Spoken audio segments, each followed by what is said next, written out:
시작하지. 안녕하십니까, 직소입니다. 오늘은 신비한 신라인들 제1부에 이어서 2부를 하도록 하겠습니다. 제1부에서 살짝 언급했던 화랑에 대해서 조금 더 알아보도록 하겠습니다.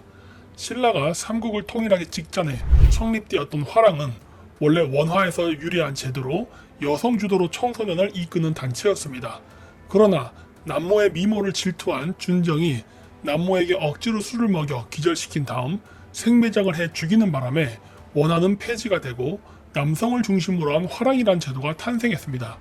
제1부에서 설명했듯이 화랑들이 얼굴을 하얗게 화장을 한 이유는 순수혈족이었던 성골의 숫자가 줄고 혼혈귀족인 진골의 숫자가 증가하면서 외모가 점차 중앙아시아인에서 동북아시아인으로 변하자 이를 감추기 위해 화장을 한 것이라고 말했습니다. 그렇다면 화랑들은 오늘날 말로 꽃미남이 아니었을까요? 그렇지는 않습니다.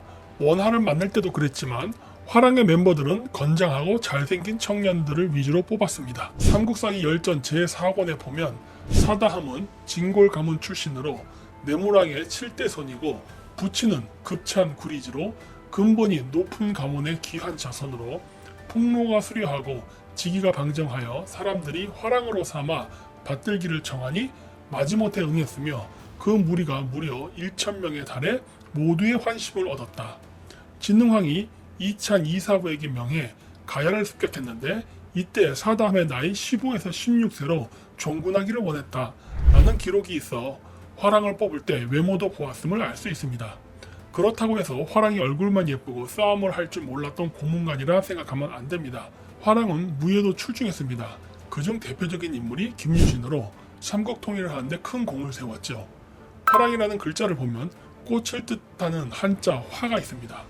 화랑의 원조인 원하에도 꽃 화자가 있으니 분명 꽃이랑도 어떤 상관관계가 있을 가능성이 있습니다. 최기성 작가에 의하면 화랑이라는 글자는 신라 이두문자로 의미는 곧사내, 즉 젊은 남자라는 뜻이라고 합니다. 이 주장은 꽤 설득력이 있는 것 같습니다. 왜냐하면 중앙아시아의 지도자들은 자신이 지배자라는 것을 보여줄 때 꽃을 들고 있는 모습을 종종 보이기 때문입니다. 사카족의 석가모니도 꽃을 들고 염화미소라는 유명한 일화를 남겼으며 중앙아시아의 많은 토르크계 술탄들은 자신의 초상화를 그릴 때 꽃을 들고 그림을 그린 경우가 많았습니다. 따라서 화랑이 꽃을 든 남자라는 의미를 지니고 있다는 것은 매우 가능성이 있는 주장이라 할 수 있습니다. 화랑이라는 단어는 한국뿐만 아니라 몽골에도 존재합니다. 몽골어에서 화랑은 군사 주둔지, 내무반, 막사, 병행의 의미를 지니고 있어 화랑이라는 단어 자체가 군사 조직을 뜻한다는 것을 알 수 있습니다. 이처럼 신라의 화랑이라는 제도는 유라시아 대륙의 북방민족의 풍습과 매우 깊은 관련이 있다는 것을 알 수 있습니다.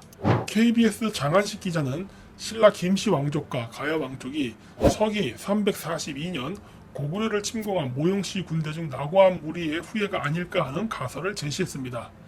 당시 선비족의 모용황은 5만 5천의 군대를 이끌고 고구려를 공격했습니다. 고구려를 향하는 길이 워낙 험했기 때문에 모용황은 군대를 둘로 나누어 침략했는데 험지인 남쪽 경로로 4만 명을 보내고 평지가 있던 북쪽 경로로 기만 1만 5천 명을 보냈습니다. 이때 고구려는 수비병력 전부를 북방으로 보냈기 때문에 선비족의 주병력 4만 명을 막지 못해 전쟁에 대패했습니다. 그러나 북쪽에서 오던 군대는 고구려의 주력 부대와 충돌하여 패배하게 되어 모두 죽었다고 기록되어 있으나 장한식 기자는 이때 일부가 생존하여 남쪽으로 쫓겨간 세력이 신라의 지배계급이 되었다고 주장하고 있습니다. 비슷한 시기 신라는 4세기 중반부터 네모랑 때부터 김씨가 박씨와 석씨를 몰아내고 김씨 세습을 하게 되었습니다. 또한 이때부터 만들어진 적석 목각분을 보면 중앙아시아에서 만들어진 적석 목각분과 양식이 같다는 것을 발견할 수 있습니다.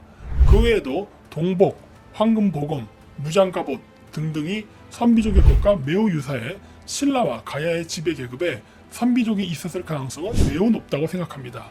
선비족의 모용황은 특이하게도 4세기 5호 16국 시대에 만주에서 중원으로 진출하여 하북성에 나라를 세우는데 스스로를 조선왕이라 칭하며 전현을 건국했으며 그 후예들은 후연과 남연을 거쳐 북위를 건설했으며 다시 수나라를 건국하고 당나라를 건국했던 세력입니다.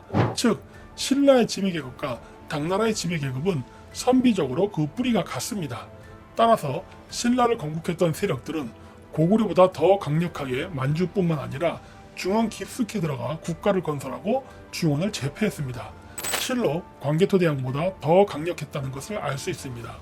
이들의 중원 제패는 당나라 때로 끝나는 것이 아니라 금나라, 청나라까지도 이어졌습니다. 그래서 금나라 역사 기록을 한 금사를 보면 금나라를 건국한 아굴타는 신라 왕족 출신 김안보의 자손이라고 했으며 금나라를 개성했던 청나라도 흠정 만주 원류고에서 금나라의 시조에 대해 자세히 설명하면서 청나라가 금나라를 계승한 국가임을 자랑스럽게 여겼습니다. 그래서 그런지 몰라도 흠정 만주 원류고에는 고구려에 대한 기록은 별로 없지만 신라에 대해서는 매우 상세히 기록하고 있습니다. 지금도 신라 가야의 김씨들과 친인척 관계에 있는 모용씨들이 중앙아시아에 존재합니다. 모용은 한자로 쓴 음차 문자로 원래 발음은 바얀입니다. 이들은 유럽인들과 혼혈이기 때문에 백인의 외모도 가지고 있는 특징이 있습니다. 그래서 고대 중국에서 바얀씨를 한자로 표기할 때 모용 말고 하얀 얼굴이라는 의미로 백안이라고도 썼습니다. 어떻습니까? 이래도 신라의 삼국통일이 한민족의 영역을 축소시켰다고 생각하십니까? 오히려 4대주의와 단일민족사관에 빠져 한민족과 북방민족의 연결고리를 스스로 끊어버려 중국이 그 역사를 취했기 때문에 한민족의 역사가 쪼그러들었다는 생각은 안 하십니까? 그렇다면 이보다 더 큰 신라, 가야 왕족의 역사를 제3부에서 하도록 하겠습니다. 감사합니다.